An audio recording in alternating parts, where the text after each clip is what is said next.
just like that, Johannesburg has a new mayor. Dada Morero has been elected unopposed and was the only candidate nominated.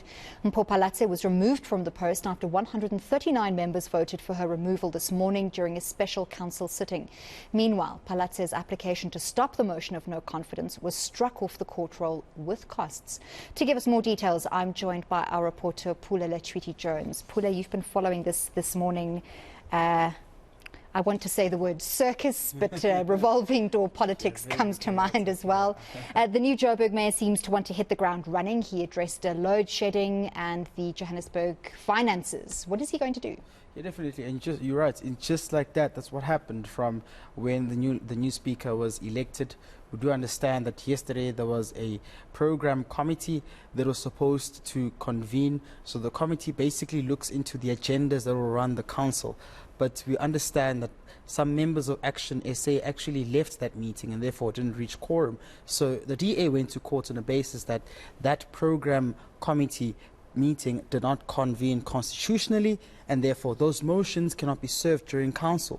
But we saw a different, outcome from the Johannesburg High Court today, in which the matter, which was urgent, was struck off the roll with costs, and therefore. Was that because of the urgency, or was it because of the merits of the application itself? It seems as though it was because of the merits of the application. The fact that before the court actually went on to sit, the motion was already, the council was already in session, and the mayor was already nominated as well and elected. So what we do understand right now is that the DA is going to fight tooth and nail to ensure that they don't let this go away.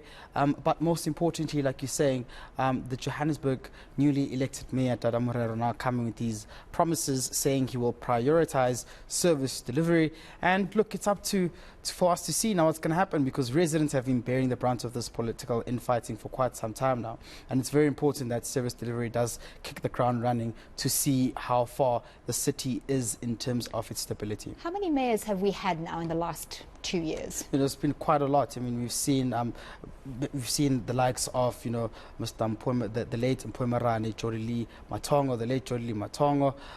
There's been quite a lot. So we've seen now Dada Morero, we've seen now Ms. Pule Letshwiti, who's actually been ousted out of power. So it's actually been quite a lot of mayors in the city of Johannesburg. But most importantly, Dada Morero was of the view that they're inheriting a financially unstable metro, and therefore they feel as though they need to ensure that they bring it back to its stability. So it is important. We'll have to wait and see what happens right now, but perhaps we can just take a listen to what he had to say about the whole energy crisis in the city and how they're looking at resolving it. Joburg cannot continue to function in darkness when we have the experience of resolving this problem. We have done it before, and we can do it again. We have an energy sustainability strategy that will ensure the delivery of conventional power and integrate new distributed energy generation and energy storage facilities into the energy mix. This is, of course, positive news for the city of Johannesburg. With this innovative approach, the city must utilize new alternate energy sources together with the energy storage systems to reduce load shedding throughout the city of Johannesburg.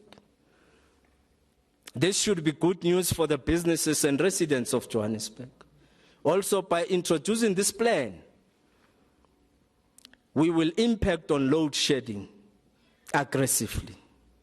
The new energy mix is designed to relieve the pressure on Eskom and not make the situations worse.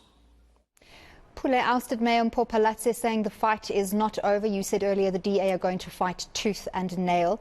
What recourse do they have, and what can we expect from them given the ruling made by the court? Yeah, definitely. They believe that this was sort of, political hijacking of power from them, and therefore they want to ensure that this time around they do follow due process when having to go to court as well, and ensuring that they apply through a normal court process of handing over, submitting an application, challenging what happened today at the Johannesburg High Council.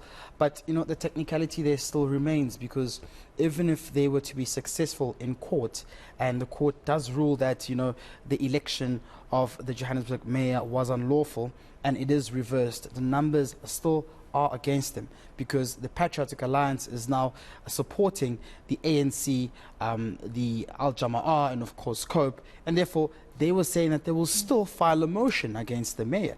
And it goes on to show how, the opposition are still willing to ensure that they remain in power, that they don't lose this power through their numbers. And unfortunately for the multi-party coalition government, it seems as though they still need to get their house in order. I mean, today, Action SA councillors were not present. IFP abstained from the motion. And we also saw, just when coming back for the meeting, when the election of the mayor came back, the DA was not present in council. So we've seen the political squabbling on Twitter between the likes of Michael Bowman and the DA. So they still need to get their house in order and see how they can move on going forward. So the remainder of the metros, such as Tshwane and Ekurhuleni, aren't affected. But anyway, the mayor says that they will be going back to the drawing board. DA leader John Steenhuisen will be addressing this issue at about 6:15. I wonder what is it that they're coming with, but we can just take a listen to what he had to say earlier on.